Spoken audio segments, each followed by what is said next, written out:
नाज़रीन अस्सलाम वालेकुम। खबरनामे में आपका खैर मकदम है। पहले नजर डालते हैं सुर्खियों पर।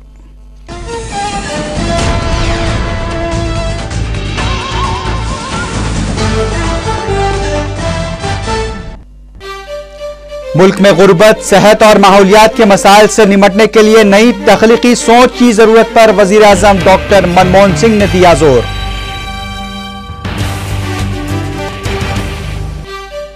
स्पीकर लोकसभा मीरा कुमार ने तेलंगाना अरकान पार्लियामेंट के इस्तीफों को किया मुस्तरद।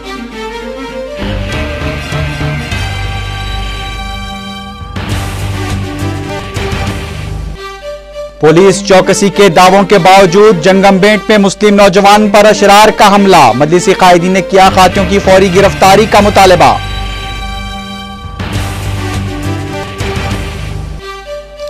और उत्तर प्रदेश को 4 हिस्सों में तकसीम करने चीफ मिनिस्टर मायावती ने पेश की तजवीज।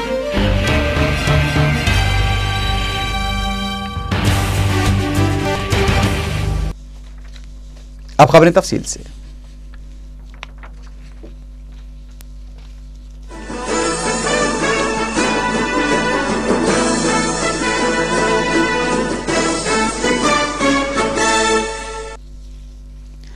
वज़ीर-ए-आज़म डॉक्टर मनमोहन सिंह ने कहा है कि मुल्क में गुर्बत, सेहत और माहौलियात से जुड़े मसाइल से निपटने के लिए नई तख्लीकी सोच और नई ईजाद की जरूरत है। दिल्ली में मुनक़िदा इनोवेशन काउंसिल ऑफ इंडिया की रिपोर्ट की इजराई के मौके पर खिताब करते हुए वज़ीर-ए-आज़म ने कहा कि मुल्क ने खलाई टेक्नोलॉजी, ऑटोमोबाइल्स और जौहरी तवानाई के शोबे में मौसर तख्लीकी कारनामे अंजाम दिए हैं, लेकिन मुल्क की तख्लीकी सलाहियतों का मरकज़ अमीर तबके तक ही महदूद रहा है, जबकि मुल्क के गरीब तबके को फ़ायदा पहुँचाने के लिए हमें संजीदा तवज्जो की ज़रूरत है। वज़ीर-ए-आज़म ने कहा कि नई तख्लीक और ईजाद मुल्क की तरक्की में एक अहम रोल अदा कर सकती है। उन्होंने कहा कि मुल्क में हालिया दिनों में हक़ तालीम, हक़ मालूमात, हक़ मुलाजमत के शोबेजात में नुमायां तरक्की हुई है, जबकि ज़मानत खुराक के मसले पर हमें तवज्जो देनी चाहिए।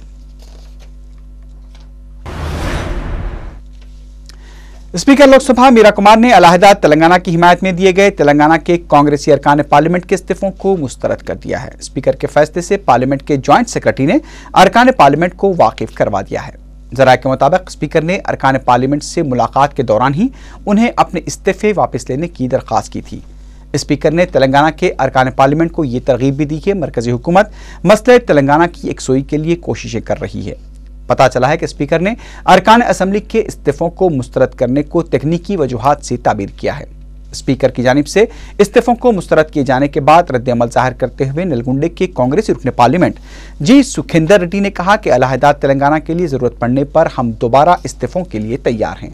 उन्होंने कहा कि हुसूल तेलंगाना उनका मकसद है और बहुत जल्द अलहदा तेलंगाना तहरीक में शिद्दत पैदा करने के लाहे अमल पर गौर किया जाएगा।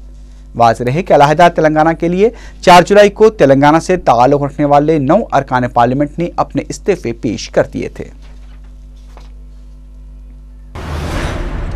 पुलिस की चौकसी के दावों के बावजूद शहर में अशरार की जानिब से मुस्लिम नौजवानों पर हमलों का सिलसिला जारी है। पीर की रात फलकनुमा पुलिस स्टेशन के हुदूद में एक मुस्लिम नौजवान से नाम पूछकर उस पर हमला किया गया। तफसीलात के मुताबिक फलकनुमा के साकिन शहरियार खां रात 11:30 बजे अपनी दुकान बंद करके घर लौट रहे थे कि जंगमबेंट ग्राउंड के करीब 3 नामालूम अफराद ने उन्हें रोक लिया और उनसे उनका नाम दरियाफ्त किया। नाम बताते ही नामालूम अफराद ने शहरियार खां पर हमला कर दिया।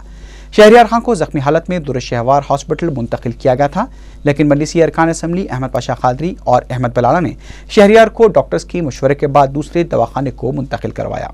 Seat in charge officer DGP SIT Satyanarayan ने मुकाम वाक़े का मुआयना किया और शहरियार खां से भी मुलाकात की।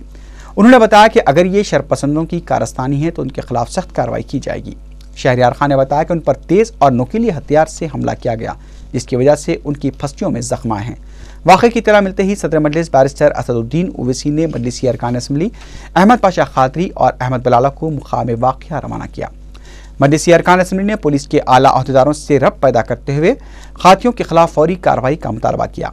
मजलिसी रुकन असम्बली ने कार्रवाई न करने पर छतरी नाका पुलिस इंस्पेक्टर की सरजनिश भी की। सैयद अहमद पाशा कादरी ने अपनी निगरानी में जख्मी नौजवान का बयान भी कलमबंद करवाया।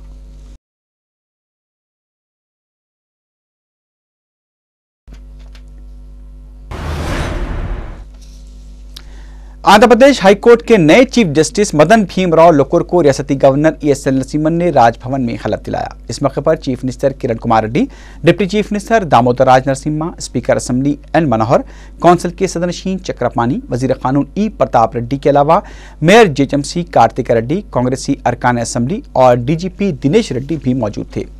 आंध्र प्रदेश हाईकोर्ट के नए चीफ जस्टिस भीमराव लोकुर 1953 में पैदा हुए थे। उन्होंने 1977 में दिल्ली यूनिवर्सिटी से LLB की डिग्री हासिल की थी और 1981 में सुप्रीम कोर्ट में वकील की हैसियत से अपनी वकालत का आगाज किया था। भीमराव लोकुर ने 2010 में गुवाहाटी हाईकोर्ट के चीफ जस्टिस के ओहदे पर भी फराइज अंजाम दे चुके थे। That I will uphold the sovereignty and integrity of India, the sovereignty and integrity of India, that I will duly and faithfully, and to the best of my ability, knowledge and judgment, and to the best of my ability. Uttar Pradesh की chief minister Mayawati ने ऐलान किया है कि वो Uttar Pradesh assembly के 21 नवंबर से शुरू होने वाले असेंबली के सरमा इजलास में उत्तर प्रदेश को 4 छोटी रियासतों में तकसीम करने की तजवीज़ पेश करेंगी। लखनऊ में मीडिया से बात करते हुए मायावती ने बताया कि मशरक़ी उत्तर प्रदेश को पूर्वांचल, मगरबी उत्तर प्रदेश को पश्चिमांचल और मगरबी उत्तर प्रदेश को बुंदेलखंड और अवध में तकसीम करने की तजवीज़ पेश की जाएगी। खबरअज़ीं मायावती ने इस सिलसिले में अपनी काबीना की मंजूरी भी हासिल की। ज़राए के मुताबिक मायावती का इक़दाम मुजव्वज़ा असम्बली इंतखाबात को देखते हुए किया गया है ताकि मुखालिफ हुकूमत रुझान से निपटा जा सके और उनकी हुकूमत पर लगाए जा रहे बदनुमानियों के इल्ज़ामात से अवाम की तवज्जो भी हटाई जा सके। मायावती ने कहा कि फैसला कई एतराज़ात और शुबहात के बाद लिया गया है। मायावती का कहना था कि छोटी रियासतों को बेहतर तरीके से चलाया जा सकता है। उनका ये एहसास भी है कि उत्तर प्रदेश एक बड़ी रियासत होने की वजह से पसमानदगी का शिकार रहा है। उन्होंने कहा कि उत्तर प्रदेश ने मुल्क को कई वज़ीर आज़म दिए हैं, लेकिन किसी ने भी उत्तर प्रदेश की तरक्की में अपना ताउन नहीं दिया है। इसलिए हमने अपने प्रत्येक कार्यकाल में जहां प्रदेश में अनेकों नए मंडल, जिले व तहसील आदि का गठन किया है और इसी बात को ध्यान में रखते हुए उत्तर प्रदेश के समस्त क्षेत्रों में संतुलित व समग्र विकास उपलब्ध कराने और पूरे प्रदेश की जनता को बेहतर भविष्य दिलाने के लिए हमारी सरकार उत्तर प्रदेश के पुनर्गठन की हमेशा ही पक्ष कर रही है। और इस मामले में वैसे आप सभी ये जानते हैं कि उत्तर प्रदेश आबादी के हिसाब से देश का सबसे बड़ा प्रदेश होने के साथ साथ क्षेत्रफल के नजरिए से भी काफी बड़ा राज्य है। और अब राजस्थान में नर्स भंवारी देवी के अगवे और मुश्तबा कत्ल ने राजस्थान में सियासी भूचाल खड़ा कर दिया है। वाक़े में कांग्रेसी कायदीन के मुलविस होने के इल्जामात के बाद आज चीफ मिनिस्टर अशोक गहलोत के तमाम काबीनी वज़रा ने अपने इस्तीफे चीफ मिनिस्टर को पेश कर दिए हैं। चीफ मिनिस्टर से मुलाकात के बाद मीडिया से बात करते हुए रियासती वजीर शांति धारीलाल ने बताया कि मुस्तफ़ी वज़रा के इस्तीफे हाईकमान को भी रवाना किए गए हैं और हाईकमान की जानिब से इजाज़त मिलने के बाद चीफ मिनिस्टर अशोक गहलोत नई काबीना की तश्कील देंगे। इम्कान है कि सिलसिले में आज शाम तक ऐलान किया जा सकता है। रियासत में पार्चे के ताजरीन की जानिब से वैट में कमी के मुतालबे को लेकर 2 रोज़ा पार्चा कारोबार बंद मनाया जा रहा है। रियासत के अहम शहरों में पार्चा ताजरीन ने अपने कारोबार को बंद रखते हुए हुकूमत से फौरी वैट में कमी का मुतालबा किया है।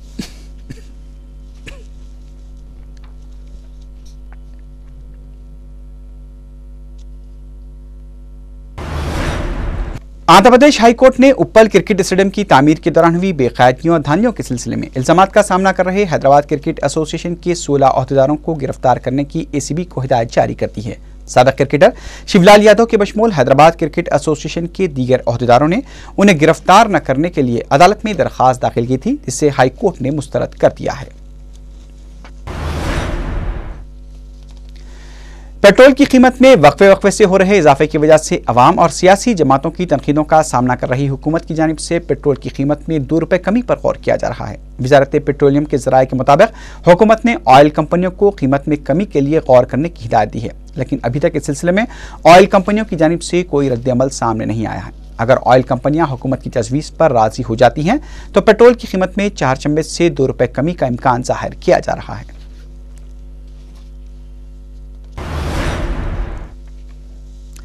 हिंदुस्तान ने आज न्यूक्लियाई सलाहियत की हामिल अग्नि 2 प्राइम न्यूक्लियर बैलिस्टिक मिसाइल का कामयाब तजुर्बा किया है। यह मिसाइल 3000 किलोमीटर के फासले पर जमीन से जमीन पर वार करने की सलाहियत रखता है। उड़ीसा के साहिल से आज इस मिसाइल का तजुर्बा किया गया। इस मिसाइल की लंबाई 20 मीटर और वजन 17 टन बताया गया है और ये 1 टन धमाकोशिया के साथ वार कर सकता है।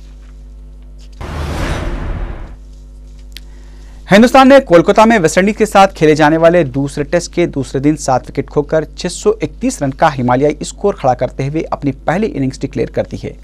आज 346 रन पर 5 विकेट से आगे खेलते हुए हैदराबादी क्रिकेट स्टार वीवीएस लक्ष्मण ने शानदार 176 रन बनाए और कप्तान एमएस धोनी ने 144 रन की बारी खेली। इनिंग्स डिक्लेयर करने के वक्त लक्ष्मण 176 पर और आर अश्विन 4 रन बनाकर नॉट आउट थे।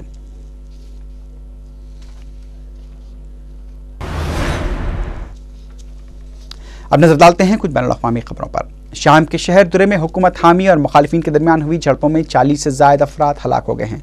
इंसानी हुकूक के नुमाइंदों ने बताया कि सिक्योरिटी फोर्सेस ने न सिर्फ मुजाहिरीन पर गोलियां चलाईं बल्कि मुनहरिफ फौजी मुलाजमीन को भी तशद्दुद का निशाना बनाया गया।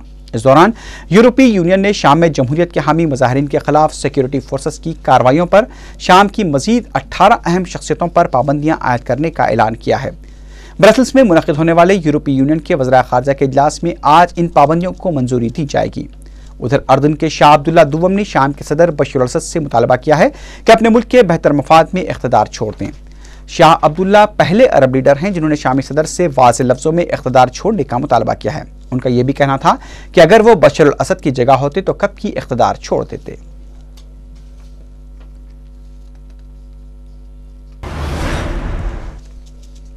ऑस्ट्रेलियाई वज़ीर आज़म जूलिया गिलार्ड की जानिब से हिंदुस्तान को यूरेनियम फरोख्त करने पर आयद पाबंदी को हटाने के लिए गौर किया जा रहा है। हिंदुस्तान जिसने अब तक जौहरी हथियारों के अदम फैलाव के NPT के माहदे पर दस्तखत नहीं किए हैं, इसलिए ऑस्ट्रेलिया की जानिब से हिंदुस्तान को यूरेनियम की फरोख्त पर पाबंदी आयद है।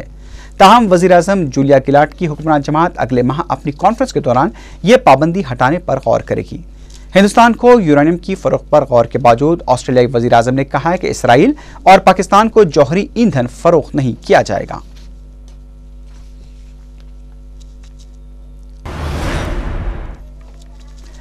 अफगानिस्तान सरहद के करीब पाकिस्तानी कबायली इलाके जुनूबी वज़ीरिस्तान में अमरीकी ड्रोन हमले में 6 मुश्तबा अस्करियत पसंद हलाक हो गए हैं। खबरसां एजेंसी AFP ने पाकिस्तानी हुक्काम के हवाले से बताया है कि यह हमला मीरानशाह में किया गया है। अमरीकी हुक्काम के मुताबिक अमरीकी ड्रोन तैयारे ने अस्करियत पसंदों के कंपाउंड पर 2 मिसाइल फायर किए जिसमें ये हलाकतें वाक़ हुई हैं। हलाकतों में मजीद इजाफे का अंदेशा जाहिर किया जा रहा है। आखिर में सुर्खियों पर एक बार फिर नजर डालते हैं।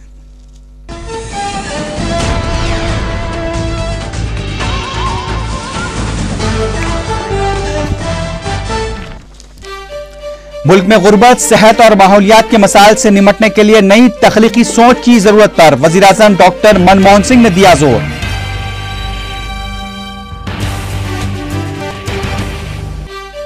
स्पीकर लोकसभा मीरा कुमार ने तेलंगाना अरकान पार्लियामेंट के इस्तीफों को किया मुस्तरद।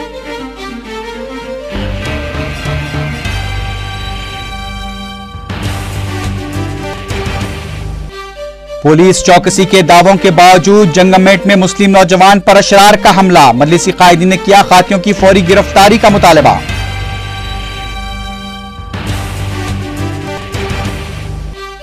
और उत्तर प्रदेश को 4 हिस्सों में तकसीम करने चीफ मिनिस्टर मायावती ने पेश की तजवीज।